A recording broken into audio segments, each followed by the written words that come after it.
It's time to talk about the King's Coronation, which comes up on May the 6th. You've seen all the papers this week. We've heard that the arrangements are in chaos. They're arguing about when the ladies can wear tiaras. Can they wear tiaras before the Queen Camilla comes in or after? King Charles is apparently worried that his robe is so heavy he might fall over, he might trip on it. And, of course, there's been the seating arguments, which apparently Prince Harry has been obsessed with. He wants to know. He's agreed to come finally. Was it Thursday? Wednesday, or was it Wednesday? Yes, it was Wednesday. He finally, rudely, he kept the King waiting. And he finally said he'll be coming, but Meghan won't be. And the reason for this discourteous delay, apparently, was that he was obsessed with knowing where he would be sitting. Would he be among the VIPs? Would he be near the front? You know, he's obsessed with status. He's got an empty life. It's all he can think about. So, as I said yesterday, hey, Harry, if you're watching, you lost your status when you went to live in Montecito, when you decided you didn't want to be Prince Harry, heir to the throne, however distant. You wanted to be the Duke of Netflix. So you're the Prince of Nothing. You don't have any status. But there you are. Now, let's talk to someone who knows far more about all of this than me. He's former royal butler and now a royal commentator, Grant Harold. Welcome, Grant. Good afternoon, sir. Thank you for having me on. Thanks for joining us. Well, it doesn't seem to be going that smoothly.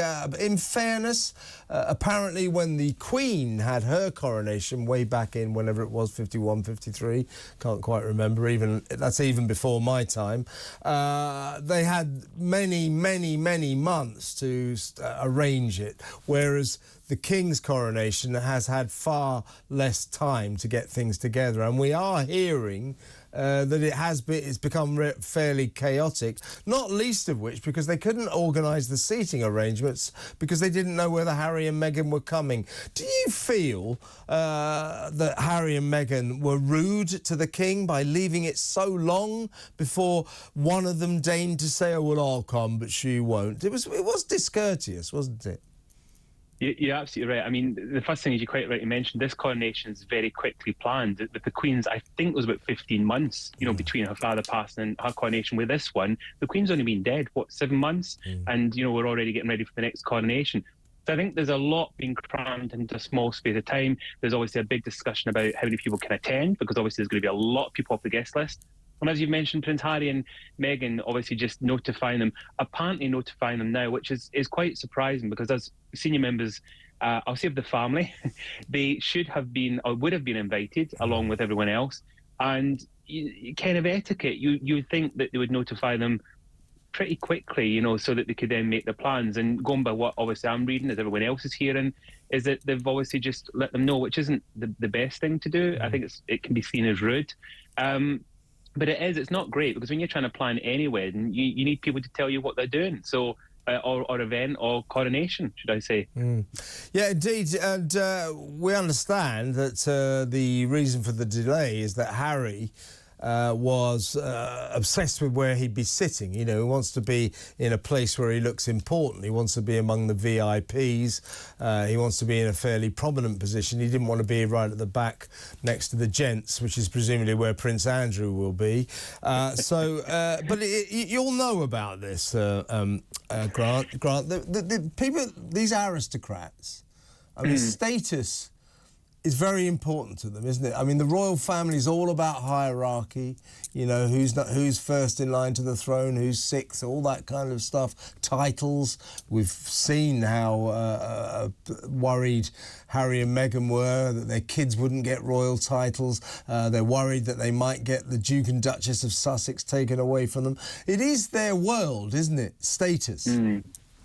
Do you know, with the royal family, you're quite right. I mean, it is obviously there's titles and status and positions. And I even read this morning that there's even some dukes that might not be invited to the coronation. And that might not sound surprising, but it is, because traditionally, historically, you had dukes, earls, everybody would be invited, and also wear the coronation robes, those coronets and robes that we see sometimes on display in different country houses, where this time round, they've all been asked just to wear suits, from what I understand. I imagine, for the ladies' day dresses. So it's going to be less glamorous. But there is this, I think nobody can disagree with that, really, the status thing, because there is, and people want to be invited, people want to be seen, and if they're not invited, they'll probably question, regardless whether it be a royal, an aristocrat, there'll be people that feel that they should be invited and they won't get invited, and it's a status thing. But the reality is, I think the Queen's coronation was over 10,000. This one, there's 2,000. Where are they going to go? This is the reality. If they turn up, they're going to be standing outside. So, unfortunately, this is a modern coronation, and it can only fit so many in the church, on the abbey, I should say. Yeah. What about all that? Lounge suits and day dresses and all that, and the slimmed down coronation, the smaller congregation, the procession is going to be altogether much shorter than the Queen's famous procession during the pouring rain back there in London. You remember those pictures, those famous pictures? Remember the Queen of Tonga with a great big hat and the rain pouring, headdress and the rain pouring down on it. So that was quite an event. But this one is, by the King's orders, is going to be we're just watching it now, a much more slimmed down event, a much more meagre event. And I worry about that, Grant, because the thing about royalty, the clue is in the name, majesty, His Majesty. And you want to see a majestic event. And I just worry that the King's obsession with slimming everything down will take the majesty away from royalty. And if royalty doesn't have majesty, there's no point to it. Do you know what, Kevin? This is a really good point, because I think one thing is that I think, this is just what I believe, is he'll be aware that there's a cost of living crisis been going on. He'll be aware of people are struggling. That's what I imagine is some of the reason as to why they're scaling it down.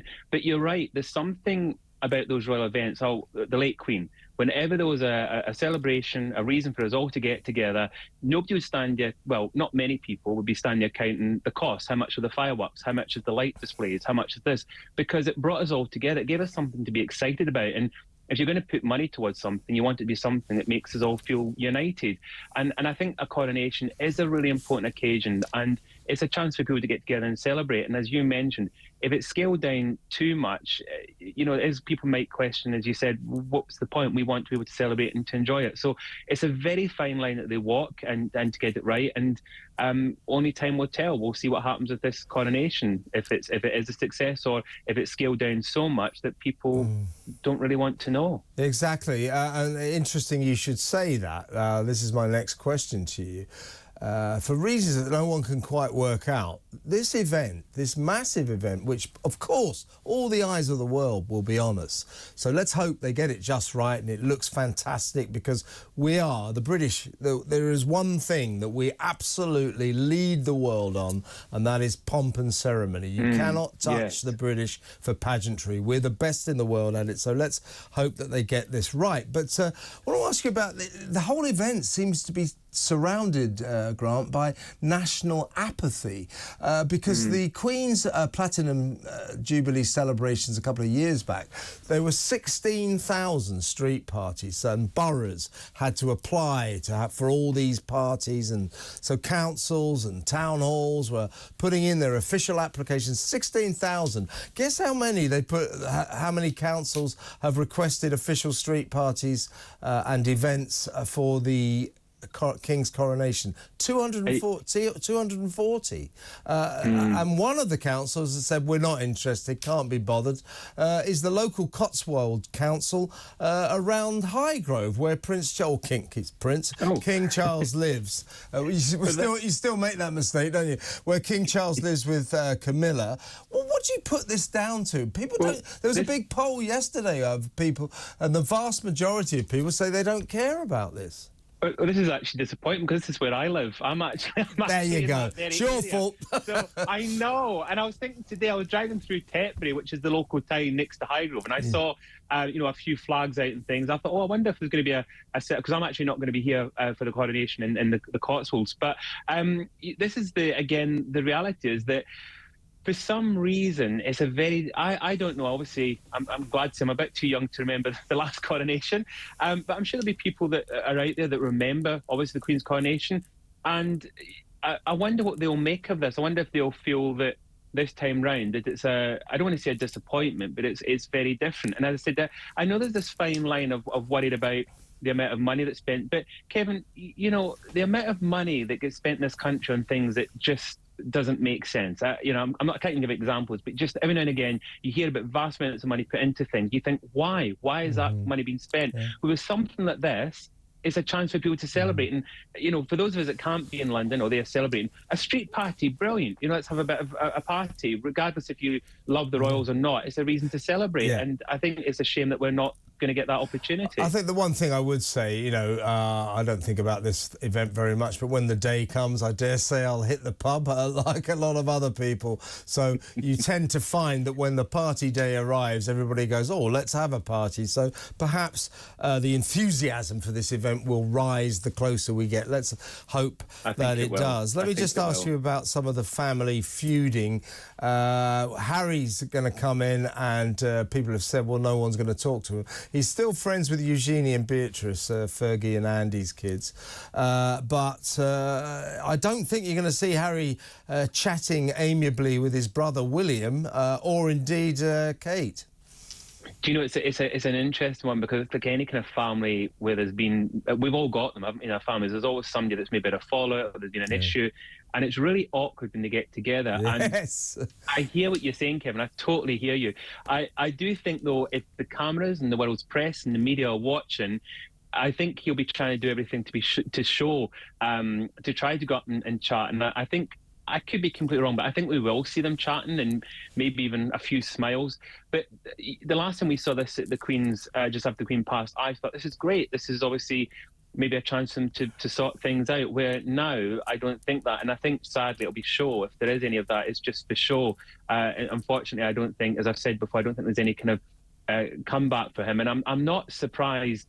I'm not at all surprised that he's actually coming to the coronation. The whole way along, I've always said I thought he would attend. I didn't think she would attend, right. and quite simply, I think it would overshadow. I think it would overshadow the coronation. Harry attending on his own, people have said it will still overshadow. It won't overshadow because he is the son of the king. It doesn't surprise me, but it's just going to be interesting to see what the public make have seen him then. And there's been this thing going around it that people might boo. I hope not. Not for, I don't mean because of Harry. I just think for the king and the rest of the family, it's a chance for them to be together and get through this. And who knows? I mean, you never know. Maybe this is another opportunity for them to sort things out, but I'm beginning to doubt. I don't think they will, Grant. I don't think there's any chance of that at all.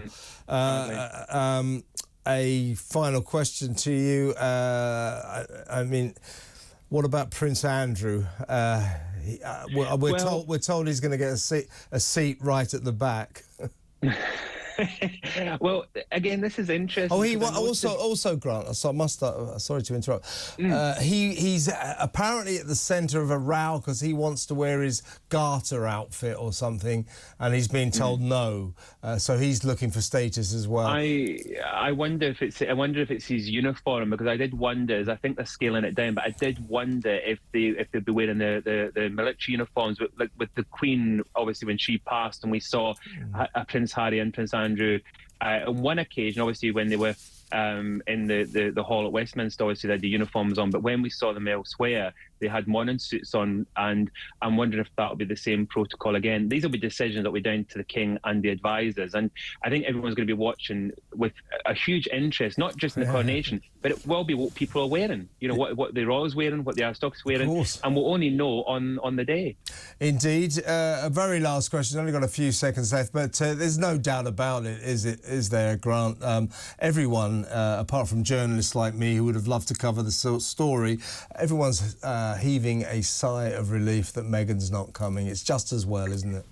I think the reality is it will be, because there's so much damage being done. I think it would have caused a problem. I think it would cause a problem if she was there, and I think whoever's made the decision, it is the right decision on this occasion, definitely.